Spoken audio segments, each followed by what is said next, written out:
It's a massive mixture of things, really. On the one hand, we're coming up to the 5th anniversary of the crisis tomorrow, and so after 5 years, the amazing international support, particularly from Britain, has created great services. There's amazing work that's being done out there by various groups like UNICEF.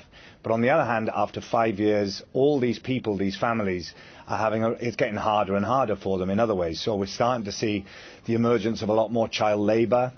We're seeing children with no other choice than becoming getting early marriages, becoming wives and mothers.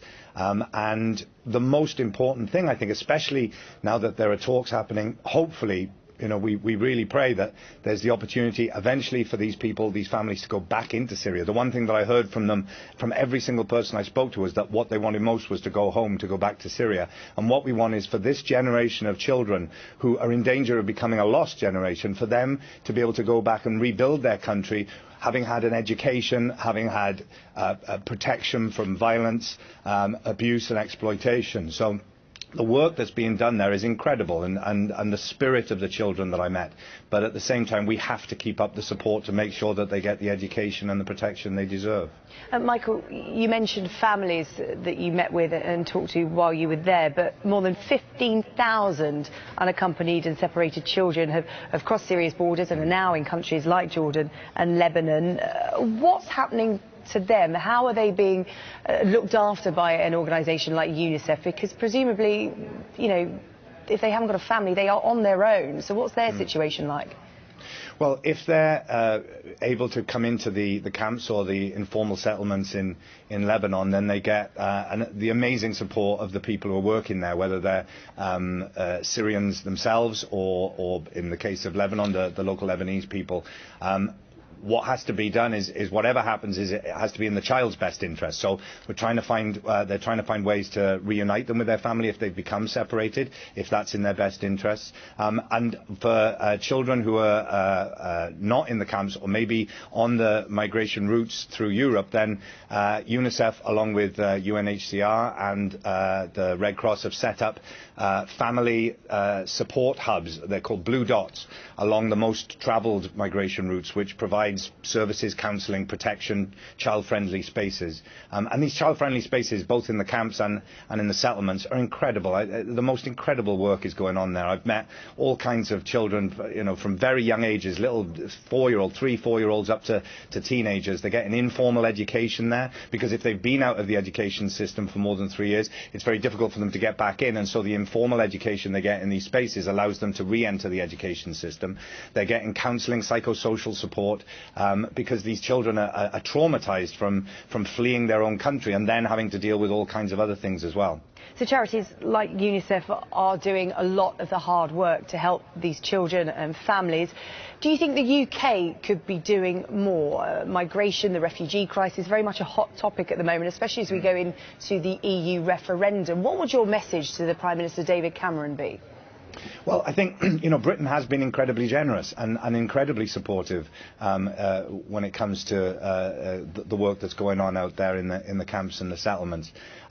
There does seem to be a connection between when the money and the aid does drop, then more and more people feel their only option is to move out of the region and move towards Europe. So the more we can support the work that's being done in the camps there, the more chance there is of getting those families, those people, back into Syria when the time comes, and to create the conditions whereby we have children who are educated, who are not still suffering from trauma, who can go back in and rebuild. So I would say put as much effort into supporting the work that's going on in the region as possible. In the meantime, these families, these children are in camps. Do you think the UK should be taking in these refugees? That's a big debating point at the moment. Well, it's very difficult, and it's become an incredibly politicised issue as well.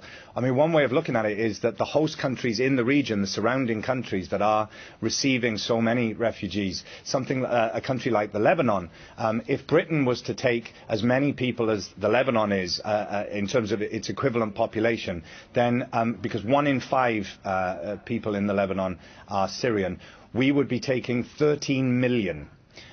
instead of the 20,000 over 5 years that we are. Now, that's not to say that we should in any way do that, but what I'm saying is that just shows the kind of pressure that is being put on the other countries in the region that are already dealing with a lot of instability and poverty. So we've done a lot, and there's always more we can do. The most important thing is to not lose sight of the fact that these are people, these are human beings, not numbers and statistics on a page. And whatever the hard decisions are, we mustn't forget that. We mustn't lose contact with the humanity of the situation. Do you think that is getting lost? Because, as you said, this issue is heavily politicised.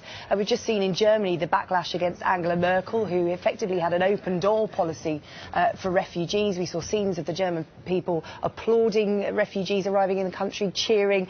That now seems to have backfired as the reality of the situation of taking in a huge number of refugees when you haven't got the infrastructure set up.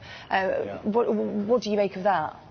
Well, I think it's a reflection of the conflict itself, in that this conflict in Syria, the Syrian crisis, it's now the deadliest, most complex conflict of our time. And a big part of that is because it's now starting to become an area where so many forces from outside of the country, so many other agendas have become involved and are making it more and more complicated all the time.